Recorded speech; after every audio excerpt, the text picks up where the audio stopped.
Oi, quarto ano, tudo bem com vocês, meus amores? E aí, vocês estão conseguindo realizar as atividades? Estão estudando bastante? E o coração está tranquilo? Espero que sim. Saibam que tudo isso Deus tem um propósito. E a Bíblia diz que não cai uma folha da árvore se não for da vontade de Deus. Então, que nós venhamos aprender tudo que o Senhor quer nos ensinar nesse momento, né?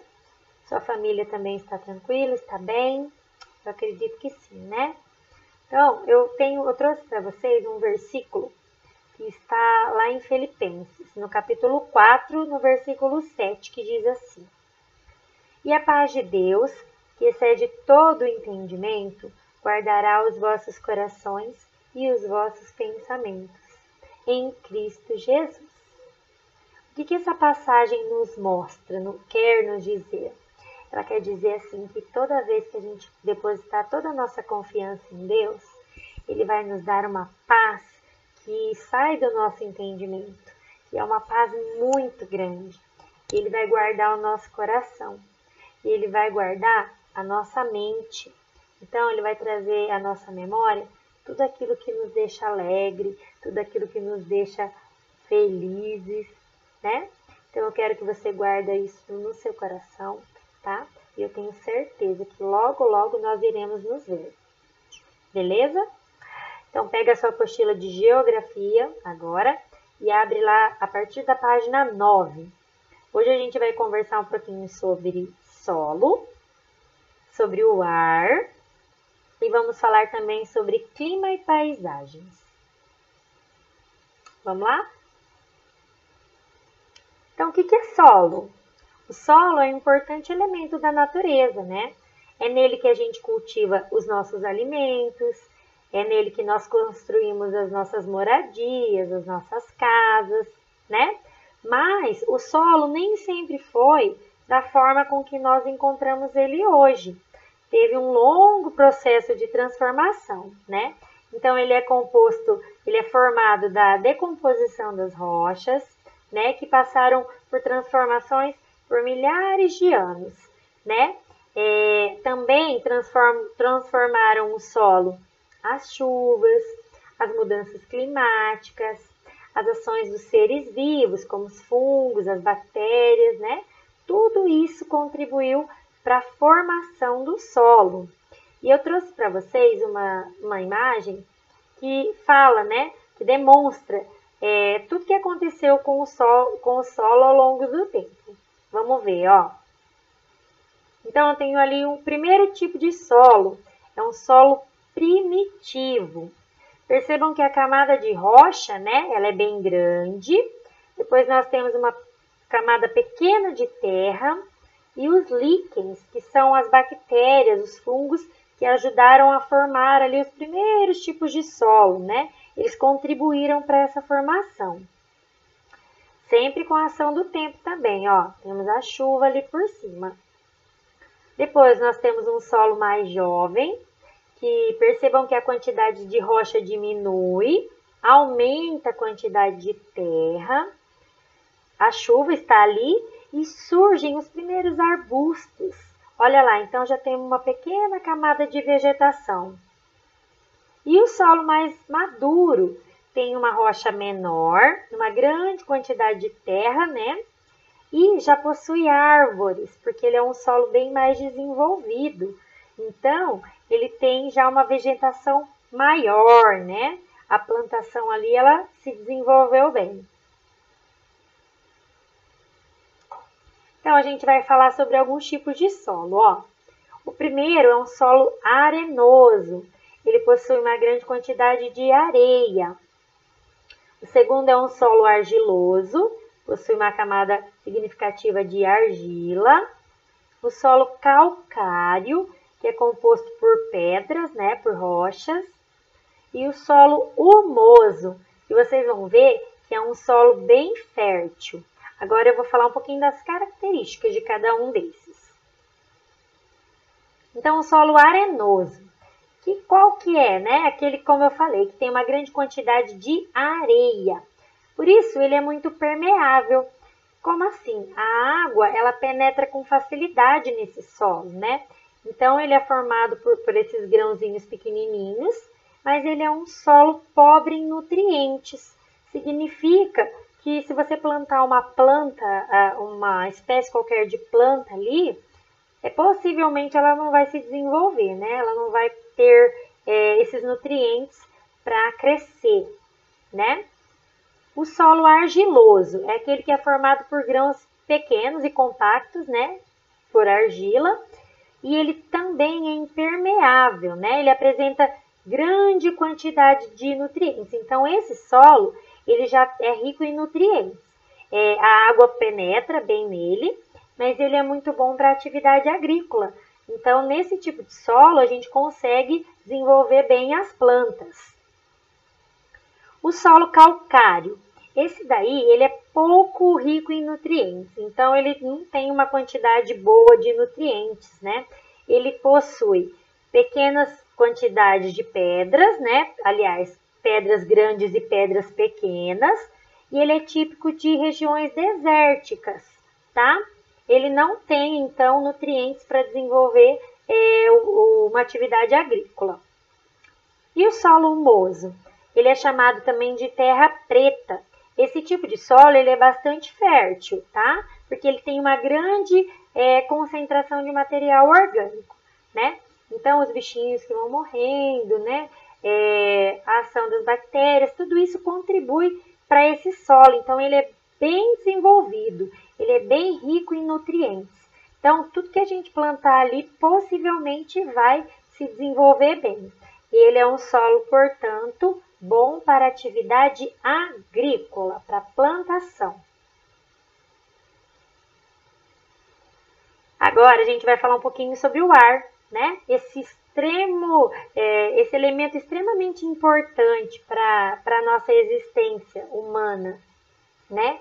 Por mais que ele seja invisível, nós podemos sentir o ar quando nós respiramos. Dá uma respirada funda aí. Então, isso aqui é o ar, né? Nós podemos sentir também quando nós temos o vento tocando no nosso rosto, né? Então, ele é um elemento fundamental. E a temperatura do ar pode variar dependendo das condições do tempo, né? Um fator importante também é a umidade do ar. Vocês já viram no noticiário quando a apresentadora diz assim: a umidade do ar está baixa. A umidade do ar está alta. O que isso quer dizer? A quantidade de água, né, de partículas de água do ar, se ela estiver muito baixa, dificulta a nossa respiração. Então, quando ela está muito baixa, contribui para quê? Para a gente ficar com tosse, com dor de garganta. Quando ela está alta, melhora a nossa qualidade, né, de respiração. Então, é um fator bem importante também a umidade do ar. Beleza? Agora a gente vai falar um pouquinho sobre clima e paisagem, né? Então, em todo mundo, tanto o clima quanto a paisagem são bem diversificados, né? No nosso país, por exemplo, existem diferentes tipos de clima. Se a gente pegar a região do Nordeste, como que é a temperatura lá? Ela é mais elevada, né? Se a gente pegar uma cidade lá do sul, do Rio Grande do Sul, como que é? Né? Uma temperatura mais fria, né? Então, varia bastante, porque a extensão do Brasil é grande, o território, né? Mas ele tem um clima predominantemente tropical. Que é isso? Então, as temperaturas aqui, elas são altas, de modo geral, tá bom? E dependendo da região, o clima pode ser também mais frio, tem regiões que chove mais, tem regiões que o tempo é mais seco, né? Isso tudo varia. Aqui na nossa cidade, por exemplo, a maioria dos dias são quentes, né? Mas hoje, por exemplo, está um dia como? Com uma temperatura mais baixa. Não é verdade? Observem então aqui como clima e paisagem tem tudo a ver um com o outro. No deserto, por exemplo, como que é o clima lá? Né? O clima é mais seco, a temperatura é mais elevada, né? Nesse tipo de paisagem. Ali temos também a imagem de uma cidade e do campo embaixo, aonde que o ar, né, não é tão poluído? No campo, né? Na cidade a temperatura já vai elevar um pouquinho mais. No pico da montanha, o que vocês acham daquela ali de gelo? A temperatura está alta ou a temperatura está baixa?